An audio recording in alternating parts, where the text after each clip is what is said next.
नमस्कार, मेरा नाम है आशीष जायसवाल।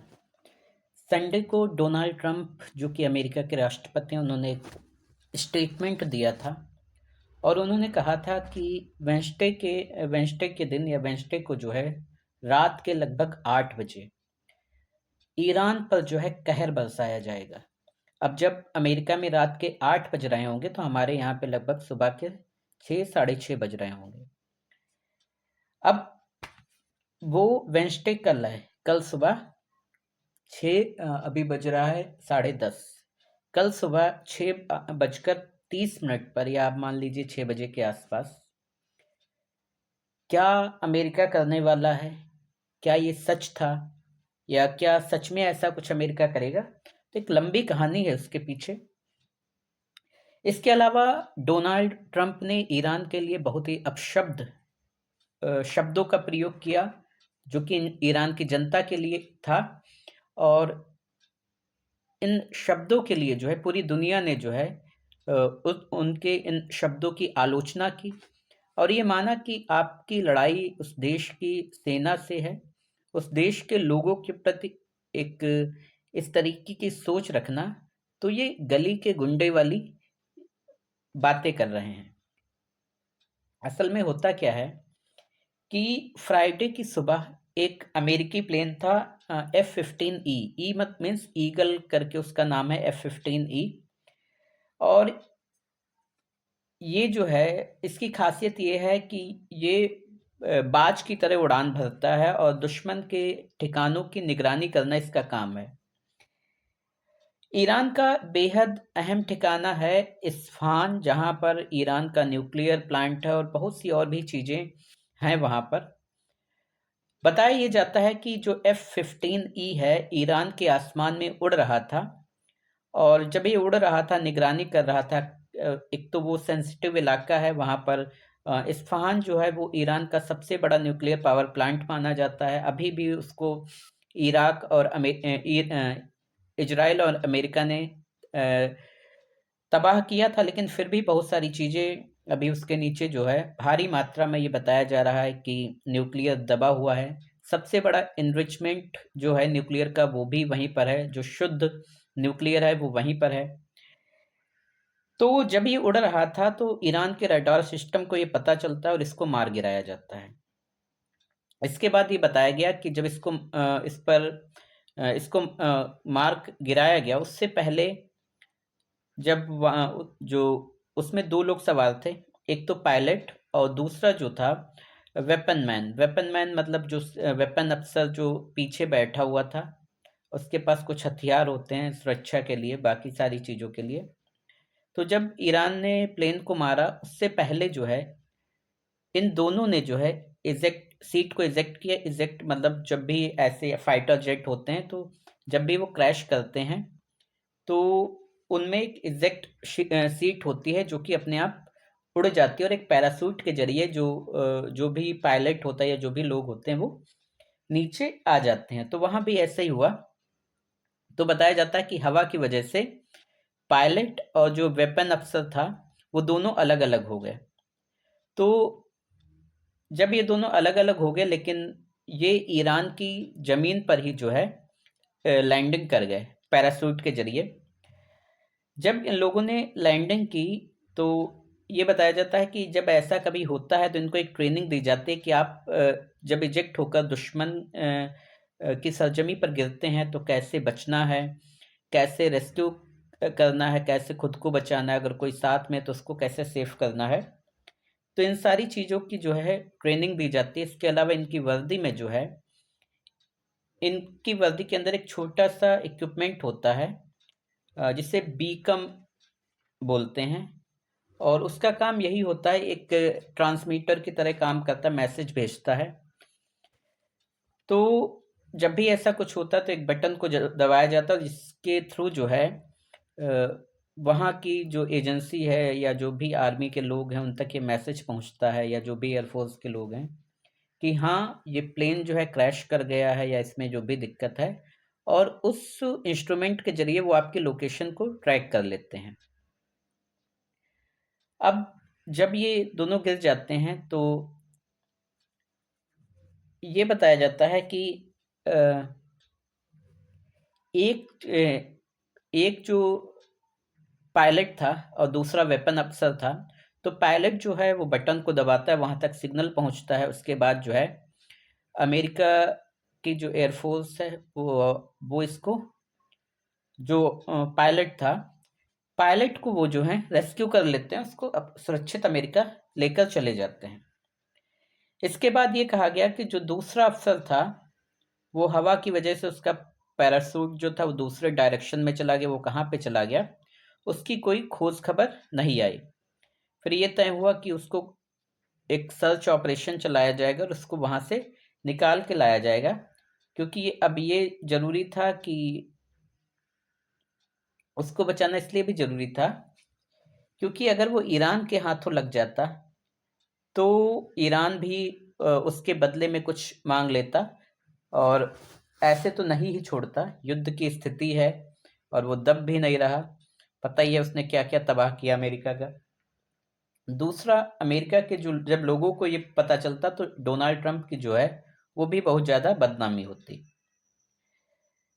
अब ये तय किया गया कि उसको कैसे ढूंढा जाए, कैसे निकाला जाए। जब ये सारी चीज़ें चल रही थी तभी जो है वो दूसरे अफसर का भी सिग्नल जो है लोकेशन और वो वहां तक पहुंचती है, जिससे ये पता चल गया था कि ये जीवित है और इस जगह पर है।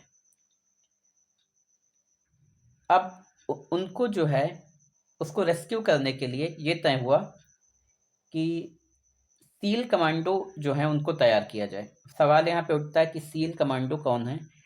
अमेरिका की सबसे जो बेस्ट हम कह सकते हैं एक एजेंसी है या सबसे बेस्ट यूनिट जो है जो दूसरे देशों में ऑपरेशंस करती है, सील कमांडो उन्हीं में से हैं। चाहे वो फिर एयरफोर्स में कोई ऑपरेशन हो, चाहे वो ज़मीन पे कोई ऑपरेशन हो, चाहे पानी में कोई ऑपरेशन हो, सील कमांडो जो होते हैं वो हर चीज़ में माहिर होते हैं। जैसे अपने यहाँ पर भी शायद ऐसी कुछ यूनिट हैं, गोरखा करके कुछ हैं, या हाँ गोरखा करके हैं, या कुछ मार्कोस बोलते हैं, वो शायद पानी में भी रहते हैं और कई बार वो ज़मीन पर भी अच्छा प्रदर्शन कर लेते हैं। तो बताते हैं मार्कोस मतलब वहाँ पे जहाँ पे मार्कोस हो वहाँ पे मगरमच्छ भी रहना पसंद नहीं करते। तो अपने पास भी कुछ ऐसी हैं। ये बताया जाता है 1980 में जब यूएस एम्बेसी में 52 लोगों को बंधक बना लिया गया था और उस वक्त एक ऑपरेशन चलाया गया था और उस ऑपरेशन में कुछ जो उनके हेलीकॉप्टर्स थे उनमें टेक्निकल फॉल्ट आ गई थी, जिसकी वजह से वो ऑपरेशन फेल रहा था। और इसके अलावा 2011 में इस्लामाबाद में जो ऑपरेशन हुआ था वो जो है सील जो कमांडोज हैं उन्हीं ने किया था। तो जब ईरान में तो 1980 में ये ऑपरेशन फेल हुआ, उसके बाद ये तय हुआ कि एक ऐसी टीम बनाई जाए जो विदेशों में ऑपरेशन को आसान बना दे। तो बताते हैं उसके बाद सील 6 एक नई टीम बनाई गई थी और उसी ने जो है इस्लामाबाद में जब शायद एक आतंकवादी था, उसका नाम नहीं याद आ रहा है, वो बड़ा फेमस था जिसने जो है अमेरिका में अटैक करवाए थे कई सारे उसके टावर 26/11 हमला हुआ था, 9/11, हाँ 9/11 हुआ था। तो अब ये तय हुआ कि ये ऑपरेशन कैसे करना है। इसके अलावा सोमालिया में एक बार बताते हैं कि इनके एक जहाज को जो है वहाँ के जो अ, एक गुट सोमालिया में आपने देखा होगा कि एक गुट है जो कि डाकुओं का गुट है। वो कई बार इनके एक बार जहाज को कैप्चर कर लिया था, तब भी इनिशियल कमांडोज ने वो ऑपरेशन किया था। अब ये तय हुआ कि उसको जिंदा निकालना है, लेकिन निकालना कैसे है ये सारी चीजें तय हुई। धीरे धीरे ये बात जो है ईरान को भी पता लग जाती है क्योंकि उन्हीं ने मार गिराया था, लेकिन अब अभी तक ये तय नहीं था कि वो दोनों जो हैं कहाँ पर गिरे हैं। लेकिन जब ये तय हुआ कि सीट इजेक्ट हुई हैं तो ऑब्वियस सी बात है ये दोनों ईरान की ही धरती पर गिरे होंगे कहीं ना कहीं पे। तो अब इधर जो है ईरान की जो आईआरजीसी है, ईरानी रेवोल्यूशनरी गार्ड, वो उसको ढूंढने में लग जाते हैं और दूसरी तरफ ईरान की जो IRGC उसने ये ऐलान किया कि इस्पाहान के पहाड़ी इलाके में जो है अमेरिका का जो एक एयरफोर्स ऑफिसर है उसे जो पकड़ कर लाएगा उसको एक बड़ा इनाम दिया जाएगा। बड़ा मतलब बहुत सारा पैसा दिया जाएगा। तो अब जब ये ऐलान हुआ तो जो वहाँ की आवाम थी वो भी उसको ढूंढने लगी।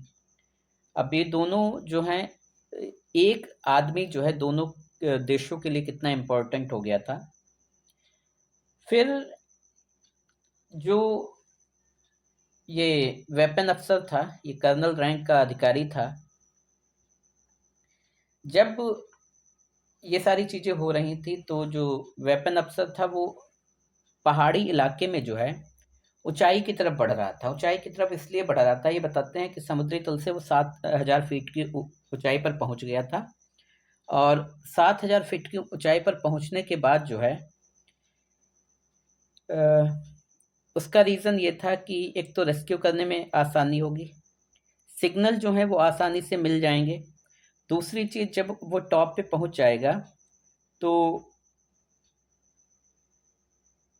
वहाँ से जो है जो दुश्मन उसकी तरफ बढ़ रहे हैं उन पर भी वो नज़र रख सकेगा। इस्फहान जो है वो वहाँ पे एक चीज़ देखी गई कि वहाँ पे जो है एयर डिफेंस सिस्टम है वो भी मजबूत है, इलाका भी बहुत ज़्यादा सेंसिटिव है। अब ये सारी चीज़ें जब हो जाती हैं, फिर एक चीज़ वहाँ पे और देखी गई कि वहाँ पे एक आबादी रहती है जो कि ईरान के खिलाफ है, विद्रोही आबादी है। अमेरिका उसको बहुत सारा पैसा भी देता है उसके लिए, इस्फहान में ही। तो ये ईरान के लिए एक माइनस पॉइंट था कि ऐसे लोग भी वहाँ पर हैं, हर देश में होते हैं फिलहाल। अब ये तय हुआ कि पायलट को निकालने का ऑपरेशन जो है अमेरिका शुरू करेगा। एक उधर CIA भी घुस चुकी थी, वो भी जो है जनता को भड़का रही थी किसी ना किसी तरीके से। दूसरी तरफ ये भी देखा गया कि जो वो कर्नल रैंक का ईरानी गार्ड था, कर्नल रैंक का जो अमेरिकी गार्ड था, वो सेना से बचने के लिए जो है ऊंचाई पर पहुंचने की कोशिश करता है जिससे दुश्मन पर जो है नज़र रखी जा सके। इसके लिए जो है अमेरिका ने 2 प्लेन तैयार किए, C-130। C-130 जो प्लेन थे, इसमें बताते हैं कि 104 पंखों वाले प्लेन, वो टरबाइन वाले थे। तो लगभग इसमें एक प्लेन में 120 कमांडोज आ जाते थे। इस हिसाब से लगभग 240 कमांडोज जो थे वो 2 प्लेन में आ जाते। एक हॉक हेलीकॉप्टर तैयार किया गया और इसमें भी बताया जाता है 10 से 15 लोग आ जाते थे, 10 लोग मान के चलिए। तो ओवरऑल ये देखा गया कि लगभग 250 कमांडोज, बाकी US ट्रूप्स के जो लोग थे, पायलट वगैरह, बाकी लोग, ये लोग जो हैं इस्फहान की तरफ उड़ान भरते हैं। अब ये तय हुआ कि उससे पहले, उड़ान भरने से पहले ये तय हुआ कि वहाँ पे ये देखा गया कि पहले ईरान का जो इस्फहान था वहाँ से कुछ दूरी पर एक एयरपोर्ट था, पुराना एयरपोर्ट, जो कि खराब हो चुका था, मतलब बेकार हो चुका था। रनवे ऐसा था कि वहाँ पे उतरना मुश्किल था। अब ये तय हुआ एक टेम्परेरी रनवे बनाया जाए, उसमें बनाने में बहुत ज़्यादा समय नहीं लगता।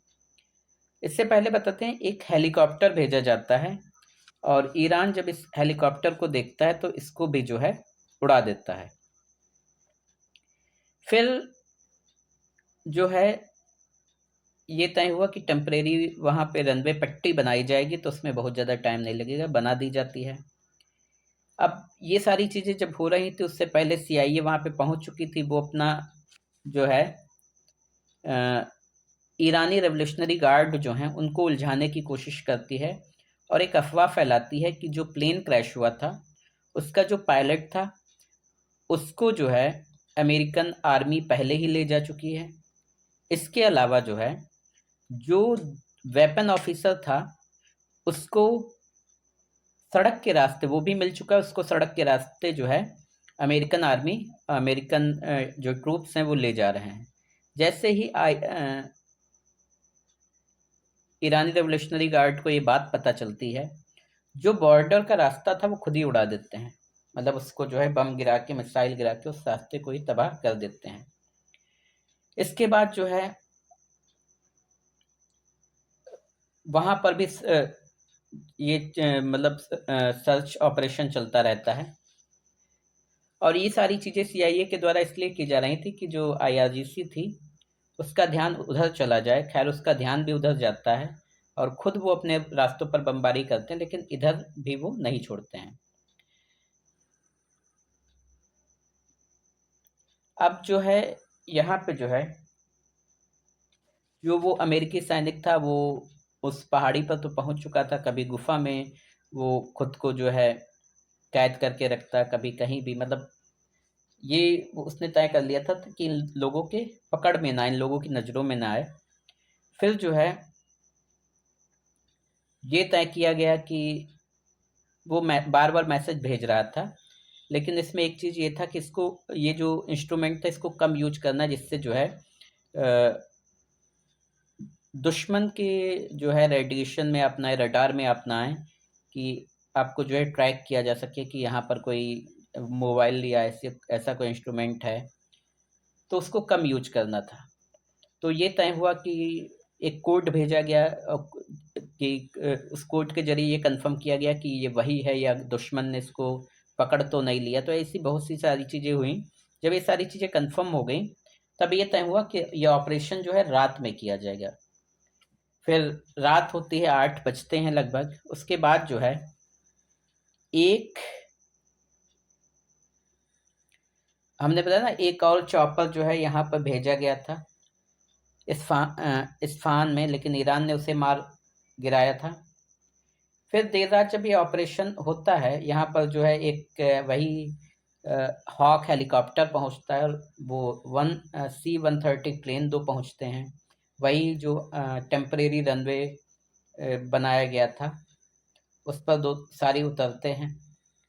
उसके बाद जो है होता क्या है कि मशीन गन से जो है हमला कर दिया जाता है, मशीन गन से गोलियां चलाई जाती हैं, ड्रोन से हमला किया जाता है, ताकि जिस पहाड़ी पर वो जो वेपन ऑफिसर था उस तरफ कोई ईरानी गार्ड अगर यहाँ पे हैं तो उस तरफ ना बढ़ सके। फिर ये बताया जाता है कि उसको सुरक्षित वहाँ से निकाला जाता है, हेलीकॉप्टर जो हॉक हेलीकॉप्टर था उसमें ले जाया जाता है, और वहाँ से जो है उसको पास के एक नज़दीकी जो देश था वहाँ पहुँचा दिया जाता है, जो भी अमेरिका का एयरबेस था वहाँ। इसके बाद ये बताया जाता है कि जो C-130 प्लेन थे, उड़ान के दौरान उनकी जो नोज़ थी उसमें धूल मिट्टी ज़्यादा होने के कारण, टेम्परेरी वो रनवे होने के कारण, वो दोनों वहीं पर कुछ उसमें फॉल्ट आ जाती है, वो उड़ नहीं पा रहे थे। फिर जो अमेरिकन सोल्जर्स थे उनके द्वारा ये तय किया गया कि इन दोनों को जो है यहीं पर क्रैश कर दिया जाए, इनको उड़ा दिया जाए, जिससे जो है ईरान इन दोनों प्लेन का यूज ना कर पाए। उसके बाद उन दोनों प्लेन को वहीं पर C-13 को उड़ा दिया जाता है, 130 या 13 कुछ ऐसे हैं, उनको उड़ा दिया जाता है। अब यहाँ पर जो सवाल आपके दिमाग में आ रहा है वही मेरे दिमाग में आ रहा है कि वो जो 240 या मान लो उसमें से उस जो हेलीकॉप्टर से रेस्क्यू किया गया था उसमें 20-30 और चले गए होंगे, तब भी लगभग 200 या 220 के आसपास जो सोल्जर्स रह गए होंगे वो कहाँ गए होंगे। खैर जो कहानी सुनाई जा रही है इसके आगे का कुछ नहीं बताया गया है। यही बात जो है जब ये डोनाल्ड ट्रंप ने इस बात का दावा किया तो सीआईए के जो एक्सपर्ट थे उन लोगों ने अमेरिकी मीडिया पर बैठकर यही बात कही जो मेरे दिमाग में अभी आई। उन्होंने एक पहली चीज़ तो ये कही कि अमेरिका ने आज तक किसी एक व्यक्ति के लिए इतना बड़ा ऑपरेशन नहीं किया। जो C-130 है प्लेन जो है, या C-13 प्लेन जो है, वो इतना महंगा प्लेन है, अरबों खरबों बिलियन डॉलर का प्लेन है। पहली चीज़ तो एक व्यक्ति के लिए 250 कमांडोज कभी अमेरिका ने इतना बड़ा ऑपरेशन नहीं किया। दूसरी चीज़, अगर वो वहाँ पर उतर गए हैं, प्लेन को उड़ा दिया गया है, तो फिर वो 240 लोग वो वहीं पर हैं। तो संडे को अगर वो लोग हैं वहाँ पे, संडे को जो डोनाल्ड ट्रंप के द्वारा एक स्टेटमेंट दिया गया था कि वेडनेसडे की रात को, मतलब लगभग 8 बजे के आसपास, हम ईरान को तबाह कर देंगे। तो वो 240 जो सी कमांडोज हैं, वो ईरान की उस सरजमी पर जो हैं इसीलिए उतारे गए कि वो इस्फहान में एक ऑपरेशन करना चाहते हैं और वहाँ से न्यूक्लियर जो है वो वापस ले जाना चाहते हैं, और अमेरिका इसकी तैयारी बहुत समय से कर रहा था। अगर ये सच है तो मान के चलिए 12 बज चुके हैं, 6 घंटे की बात है। सुबह 6 साढ़े 6 बजे ये पता चल जाएगा कि कितना सच है कितना झूठ है। और अगर नहीं है तो एक कहानी बना रहा है अमेरिका। इसके अलावा जो ईरान है वो ये दावा कर रहा है कि ये जो प्लेन की बात कर रहे हैं, ये प्लेन जो है इन्होंने नहीं तबाह किए, हमने खुद तबाह कर दिए हैं। और ईरान जो जो CIA के जो एक्सपर्ट हैं उनका दावा ये है कि जो जब जिस प्लेन को ईरान ने उड़ाया, जिस प्लेन को ईरान ने ज़मीन पर गिराया, उसमें से जब सीटें उन लोगों ने जब वो वहाँ से पैराशूट से लैंडिंग की, उस वक्त ये कहा गया कि वो ईरान की सरहद में गिरे नहीं, वो पास के किसी देश में जो है वहाँ पर गिरे, और इसलिए जो है ईरान में होने का उनका कोई सवाल ही नहीं है। तो कई सारी कहानियां हैं, लेकिन कल सुबह 6:30 बजे तक जो है दूध का दूध और पानी का पानी होगा। क्या अमेरिका इस्फहान पर जो जिस हमले की बात कर रहा था वो सच में करेगा, या ये भी डोनाल्ड ट्रंप का एक बड़बोलापन होगा? 6 साढ़े 6 घंटे की बात है, सुबह देखते हैं क्या होता है।